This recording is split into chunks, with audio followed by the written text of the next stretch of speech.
Good evening, and welcome to another World of Warships video with Captain Darkwing Glacier. In this battle, I'm taking out my Tier 10 American battleship, the Montana, one of my favorite ships of the game, and this battle kind of showcases some good play, some bad play, and some really ugly play. And so here we go, we start out on the Sleeping Giant map, and most of our fleet seems to be splitting up in multiple different directions, but I was going to say that in most battles when I have an opportunity to cap C, that's the cap I go for, because it seems that the team that is able to win the battle at C usually goes on to win the game.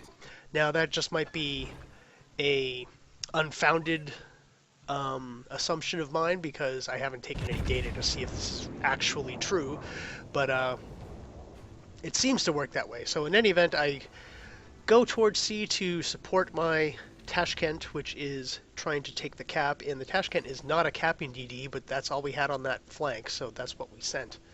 So I took a long shot at the enemy Musashi, and I was able to get 2 hits on him, which is always good to get a couple hits early if you can get away with it. I usually don't recommend doing stuff like that when there's a chance that they can fire back. I only did it because I was going behind the island.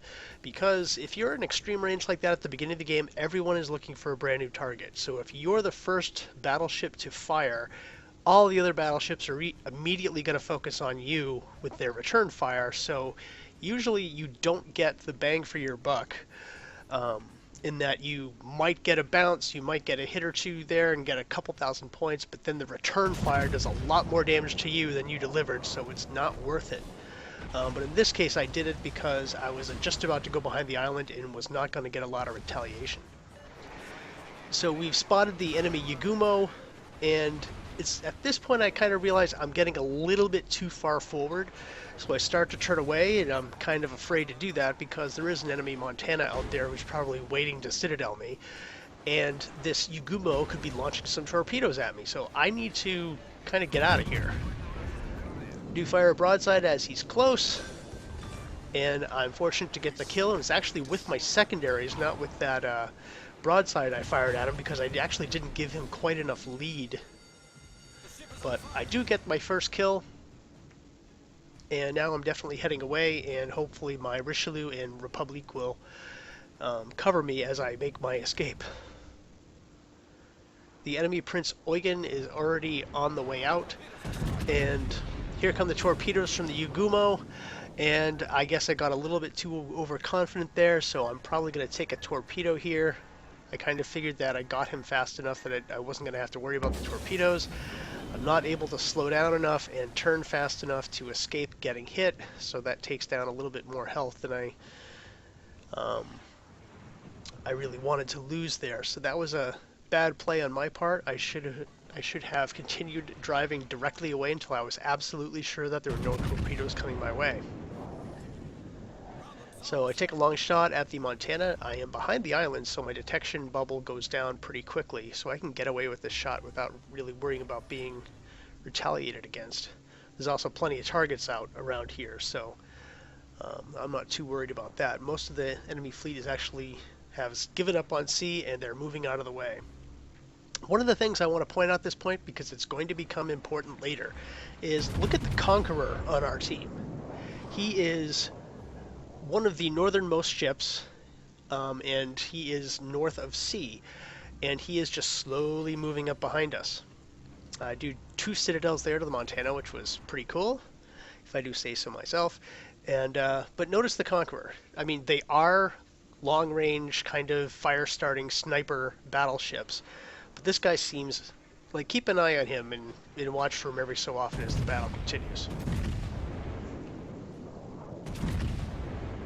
So at this point I'm kind of looking to get a double strike because there are multiple low health ships, so I spread my broadside among 2 different ships and I don't get anything out of it. I end up bouncing on the Montana and I get some bounces on the Prince Eugen, and the result is I don't get either one of them.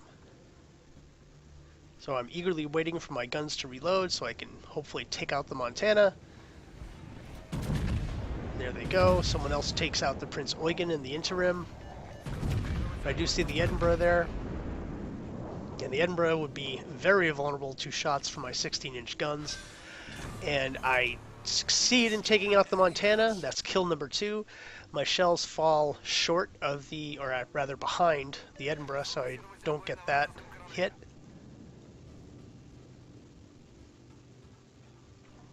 And so we are in the middle of fighting over the B cap with the enemy. They have taken the A cap, but we have a decisive win at sea.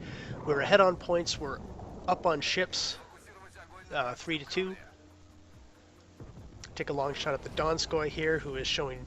He looks like he's AFK, but it looks like since he's turned a little bit, it looks like he started the game and then moved a little bit and then went to AFK, so maybe he got disconnected or something. In any event, he's very vulnerable at this point, so we're definitely going to take advantage of that while we can.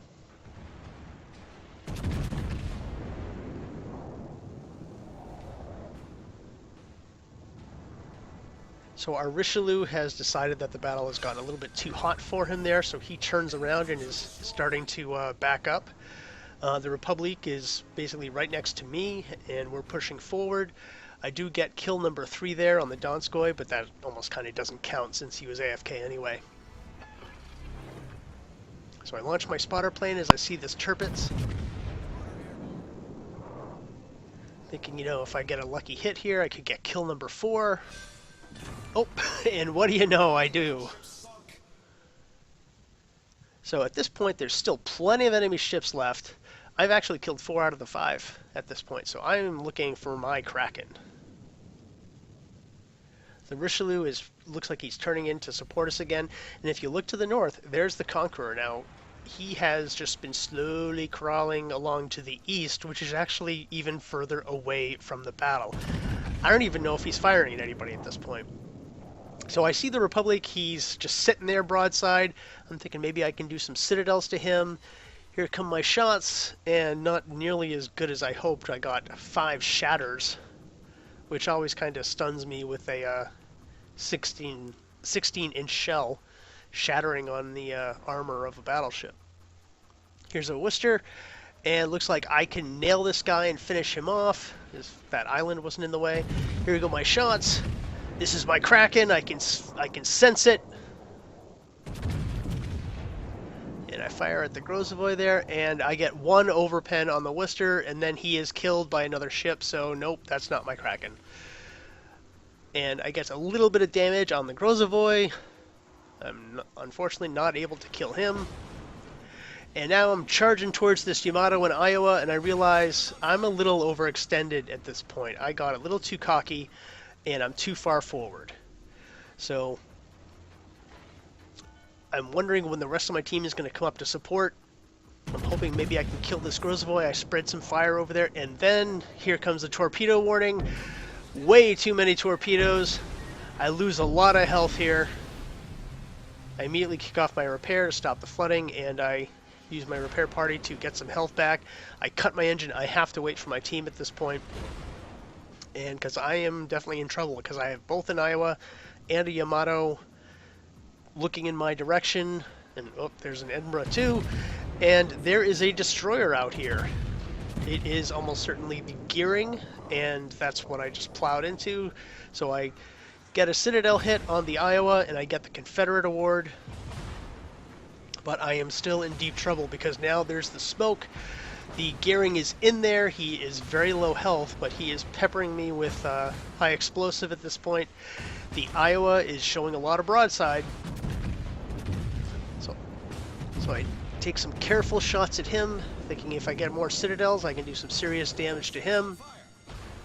And I do get a Citadel. I get the High Caliber award, but I don't quite kill him. I'm on fire, and I'm going to be burning for a while because I do not have the health left. Or do not have my repair damage control. Excuse me, the damage control is on cooldown. So the Iowa goes down to the Republic, and I meet the end of my life because I got too far forward and I didn't wait for my team. I was a little bit too eager to get that Kraken, little too not enough concerned about my own health, so I still did just under 212,000 damage, which isn't too bad. I got Confederate, High Caliber, Devastating Strike, Close Quarters Expert, that's pretty good. But the battle's not over yet. They have 3 enemy ships left to our 5. And our Republic and our Hindenburg are both forward. They're chasing after the Yamato.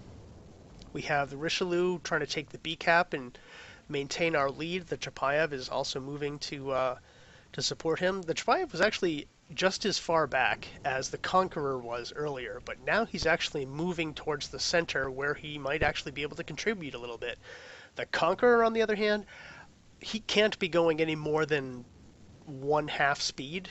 I mean, he has gone nowhere. He is just making it now to the C cap. He is way out of position, and he's done nothing to contribute to this game so far. So the Republic and the Hindenburg are both chasing down the Yamato. The gearing is around here somewhere, so I hope they're aware of that and take some action to worry about him. And then the Republic goes down to a shot from the Yamato, and the Hindenburg is all of a sudden in a bad position. He does not have anything that can draw its fire. The Yamato can completely focus on him.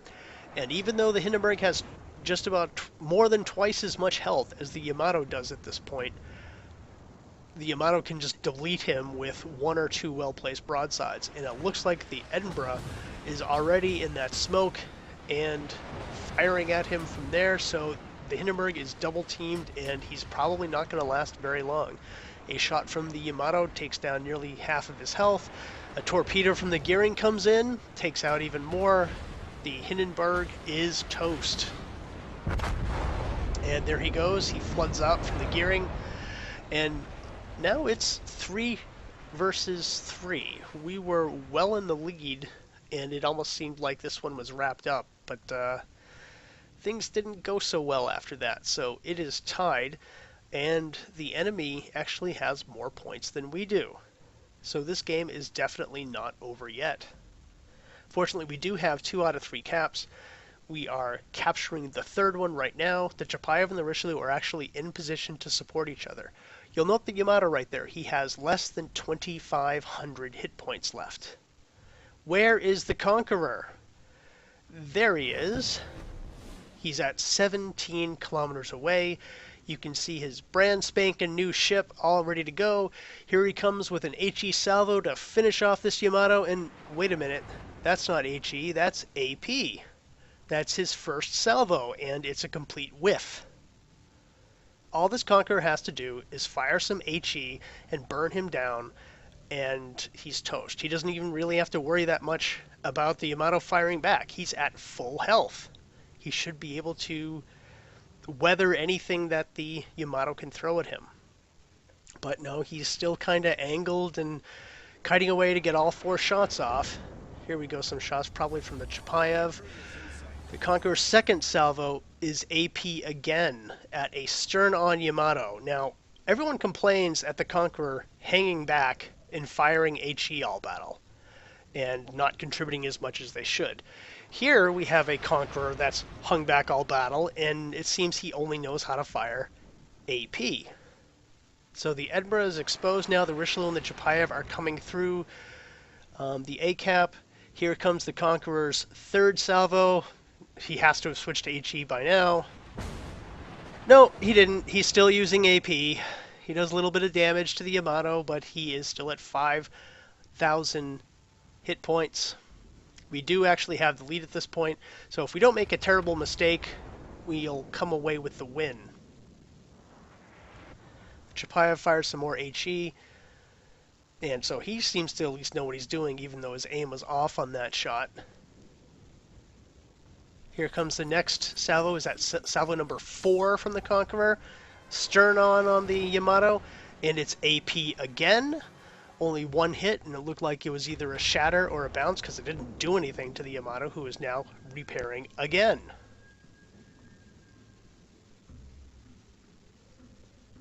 At this rate, I think the Yamato has realized I can just completely ignore this Conqueror because he's not going to do anything to me. The Chapayev and the Richelieu are trying to close in. That gearing is still out there somewhere. The next salvo, number 5 from the Conqueror. AP again. does a little bit of damage, but not nearly enough. I mean, if he was doing HE and had set a fire on him, this Yamato would be dead twice over by this point. The Chapayev does get a hit, and the Yamato instantly repairs it, which means he's probably out of repair parties. The Yamato fires another broadside. Here comes more hits from the Chapayev. Salvo number 6 from the Conqueror. AP again does nothing. The Richelieu gets taken out. Now we are down 2 ships to their 3. Things are not looking good, but the Yamato is burning, and his luck finally runs out. The Conqueror did nothing. Absolutely nothing. But the Yamato finally goes down. And the Gearing apparently has left the area, and he is going to the B cap, but that's going to be too little too late for the enemy team. The Chapayev just has to live.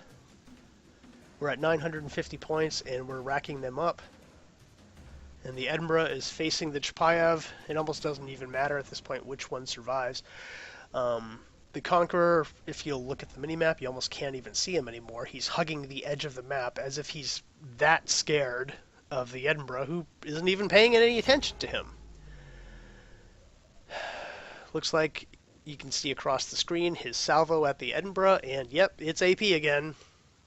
Against the Edinburgh, that's not necessarily so bad because he could probably just punch right through his armor, but still, he should be using HE. Anyway, so that was some good play, in which I got some good stuff. Also some bad play, in which I made some terrible mistakes and ending up overextending and getting me killed, and then some ugly play by a Conqueror. So I hope you enjoyed that video, and thanks for watching.